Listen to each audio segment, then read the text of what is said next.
ट्राजन, जिनका पूरा नाम मार्कस उल्पियस ट्राजानस था, एक रोमन सम्राट थे जिन्होंने 56 ईस्वी से 11 ईस्वी तक शासन किया।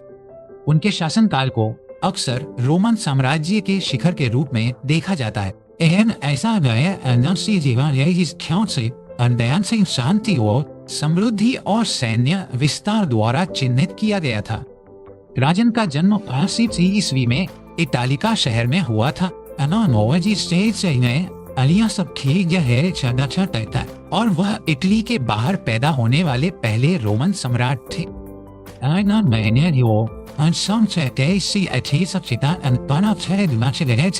जिनका नाम भी मार्कस उल्पियस ट्राजानस था, एक प्रमुख सीनेटर और जनरल थे जिन्होंने नीरो और वेस्पासियन के अधीन सेवा की थी। एक युवा के युद्ध में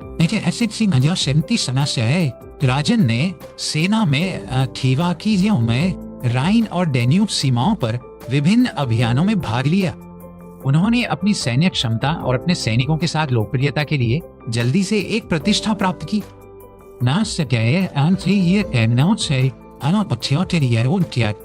सम्राट की हत्या कर दी गई और बुजुर्ग और निसंतान नर्वा को उनके उत्तराधिकारी के रूप में चुना गया। नर्वा यह महसूस करते हुए कि उन्हें सेना के समर्थन की आवश्यकता है, ने 11 ईस्वी में ट्राजन को अपने दत्तक पुत्र और उत्तराधिकारी के रूप में अपनाया।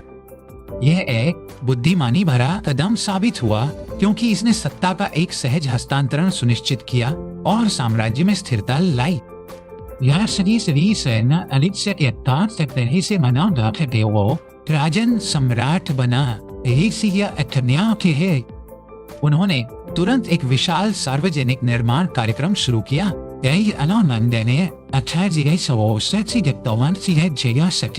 पुलों और जल सेतुओं का निर्माण शामिल था, जिसने पूरे साम्राज्य में संचार और वाणिज्य में सुधार किया। उन्होंने रोम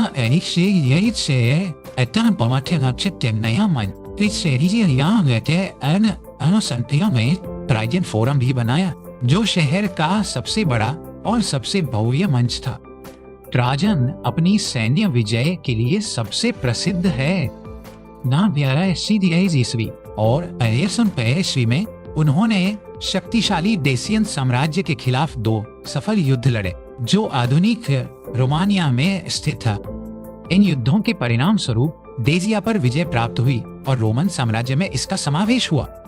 डेसियन युद्धों से प्राप्त लूट का उपयोग ट्राजन के सार्वजनिक निर्माण परियोजनाओं को वित्त पोषित करने के लिए किया गया था, जिसमें ट्राजन का स्तंभ भी शामिल था, जो रोम में बनाया गया एक विशाल स्मारक था जो युद्धों के दृश्यों को दर्शाता है।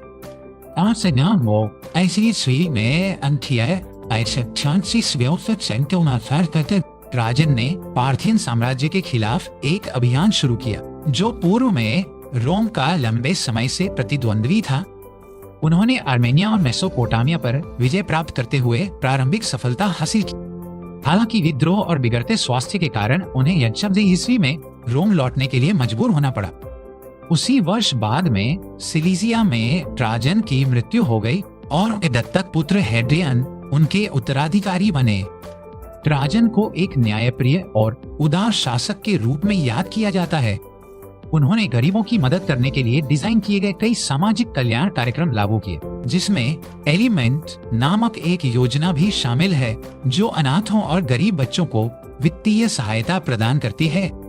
वह अपनी प्रजा के प्रति अपनी पहुंच और सम्मान के लिए ही जाने जाते थे और उन्हें अक्सर ऑप्टिमस प्रिंसेप्स सर्वश्रेष्ठ शासक के रूप में जाना जाता था। उनकी विरासत रोमन साम्राज्य के इतिहास में सबसे सफल और सम्मानित सम्राटों में से एक के रूप में कायम है। ट्राजन का शासनकाल रोमन साम्राज्य के लिए महान विस्तार और समृद्धि का काल था। उन्होंने साम्राज्य की सीमाओं को अपनी सबसे बड़ी सीमा तक बढ़ाया और उनके सार्वजनिक निर्माण कार्यक्रमों ने लाखों लोगों के जीवन में सुधार किया।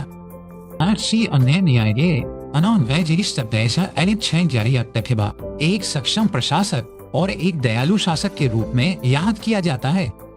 ट्राजन की विरासत आज भी जीवित है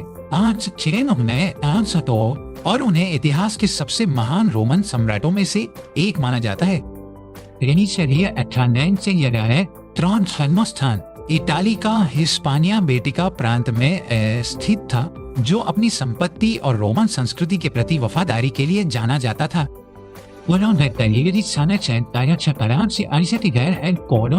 उल्बी स्थानीय अभिजात वर्ग का हिस्सा थे और रोमन नागरिकता रखते थे, जो उन्हें साम्राज्य की राजनीति में भाग लेने की अनुमति देता था।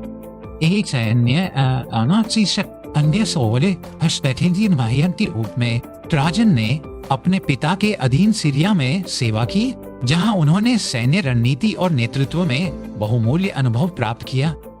बाद में उन्होंने जर्मनी में एक सेना की कमान संभाली, जहां उन्होंने अपनी सामरिक कौशल और अपने सैनिकों का विश्वास जीतने की क्षमता के लिए और अधिक पहचान हासिल की। नर्वा द्वारा ट्राजन का दत्तक ग्रहण एक महत्वपूर्ण मोड़ था, क्योंकि इसने उत्तराधिकार की एक नई प्रणाली स्थापित की, जिसे दत्तक सम्राटों के रूप में जाना जाता है। इस प्रणाली ने अगले सम्राट को योग्यता के आधार पर चुनने की अनुमति दी, कि केवल वंश के आधार पर, और इसके परिणाम स्वरूप 5 अच्छे सम्राटों का युग आया।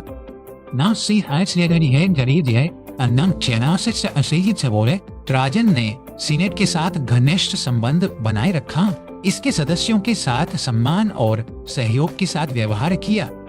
उन्होंने साम्राज्य के वित्त को भी पुनर्गठित किया, बर्बादी को कम किया और कर संग्रह की दक्षता में सुधार किया। ट्राजन के सबसे स्थायी स्मारकों में से एक ट्राजन का बाजार है, जो रोम में एक बड़ा परिसर है, जिसमें दुकानें, कार्यालय और एक पुस्तकालय शामिल था। यह प्राचीन दुनिया का पहला शॉपिंग मॉल माना जाता है और यह रोमन इंजीनियरिंग और वास्तुकला का एक उल्लेखनीय उदाहरण है।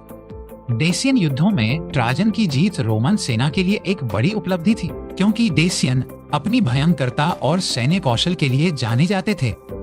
युद्धों के परिणाम स्वरूप साम्राज्य में भारी मात्रा में सोना और चांदी लाया गया, जिसने रोमन अर्थव्यवस्था को बढ़ावा देने में मदद की। ट्राजन का स्तंभ में खड़ा है। डेसियन युद्धों का एक विस्तृत दृश्य रिकॉर्ड है, जिसमें 50 से अधिक विभिन्न दृश्य हैं, जो अभियानों की कहानी बताते हैं। यह रोमन कला और मूर्तिकला का एक उत्कृष्ट कृति है, और यह इतिहासकारों के लिए रोमन सैन्य रणनीति और उपकरणों के बारे में जानकारी का एक अमूल्य स्रोत है। पार्थियन अभियान में ट्राजन की प्रारंभिक सफलताएं प्रभावशाली थी, लेकिन अंततः वो पार्थियन साम्राज्य को पूरी तरह से जीतने में असमर्थ थे। अभियान ने रोमन सेना के संसाधनों पर दबाव डाला, और साम्राज्य के अन्य हिस्सों में विद्रोह ने ट्राजन को अपनी योजनाओं को छोड़ने के लिए मजबूर कर दिया। अपने सैन्य उपलब्धियों के अलावा ट्राजन को उनकी प्रशासनिक सुधारों के लिए भी याद किया जाता है।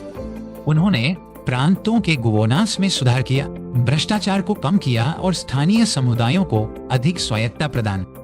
एलिमेंट कार्यक्रम जिसने गरीब बच्चों को सहायता प्रदान की गया अपनी तरह का पहला कार्यक्रम था, और इसने सामाजिक कल्याण के लिए एक मिसाल कायम की जो सदियों तक चली। ट्राजन की ऑप्टिमस प्रिंसेप्स की उपाधि उन्हें सीनेट द्वारा प्रदान की गई थी, और यह उनकी प्रजा के बीच उनकी लोकप्रियता और सम्मान को दर्शाती है। उन्हें एक ऐसे शासक के रूप में देखा जाता था जो वास्तव में अपने लोगों के कल्याण की परवाह करता था, और उनके शासनकाल को अक्सर रोमन इतिहास के स्वर्ण युग के रूप में याद किया जाता है। ट्राजन की मृत्यु ने रोमन साम्राज्य के लिए एक युग के अंत को चिन्हित किया, और उनके उत्तराधिकारी हैड्रियन ने विस्तार की एक नई नीति अपनाई, जिसमें साम्राज्य की सीमाओं को मजबूत करने पर ध्यान केंद्रित किया गया।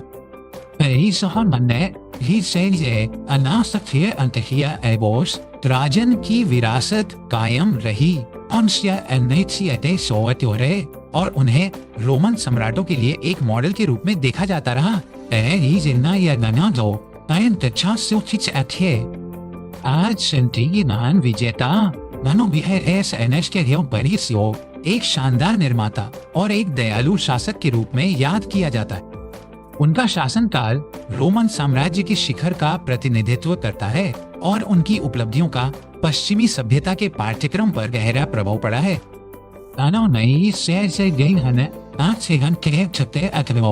महत्वाकांक्षा और एक स्थायी विरासत बनाने की इच्छा की कहानी है। यह एक ऐसे व्यक्ति की कहानी है जो विनम्र शुरुआत से उठकर ज्ञात दुनिया का सबसे शक्तिशाली व्यक्ति बन गया, और यह एक ऐसे साम्राज्य की कहानी है जो अपने चरम पर पहुंच गया केवल गिरावट और पतन की लंबी प्रक्रिया शुरू करने के लिए। ट्राजन का जीवन और शासनकाल इतिहासकारों और विद्वानों को समान रूप से आकर्षित करता है, और उनकी कहानी आज भी लोगों को प्रेरित और सूचित करती है। वह एक जटिल और बहुआयामी व्यक्ति थे, एक सैन्य प्रतिभा और एक दयालु शासक, एक निर्माता और ऐतिहासिक विजेता। और यद्यपि उनका साम्राज्य बहुत पहले ही धूल में मिल गया है, ट्राजन की विरासत रोमन दुनिया के खंडहरों और इतिहास की किताबों के पन्नों में जीवित है।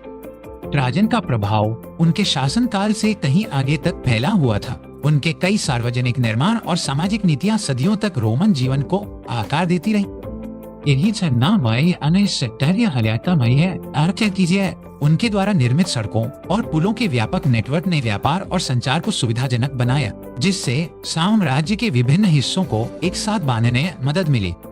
ट्राजन के बाजार जैसे उनके वास्तुशिल्प नवाचारों ने न केवल रोम के लोगों के लिए व्यावहारिक लाभ प्रदान किए, बल्कि भविष्य के वास्तुकारों और इंजीनियरों के लिए प्रेरणा के रूप में भी काम किया।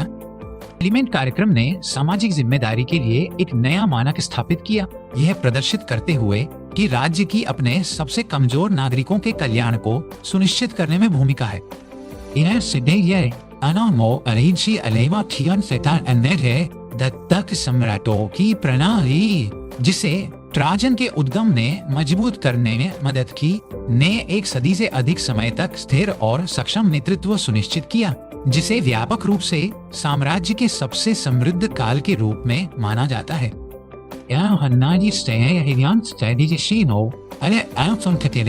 ट्राजन की रणनीति और रणनीति का अध्ययन सदियों से सैन्य इतिहासकारों द्वारा किया जाता रहा है।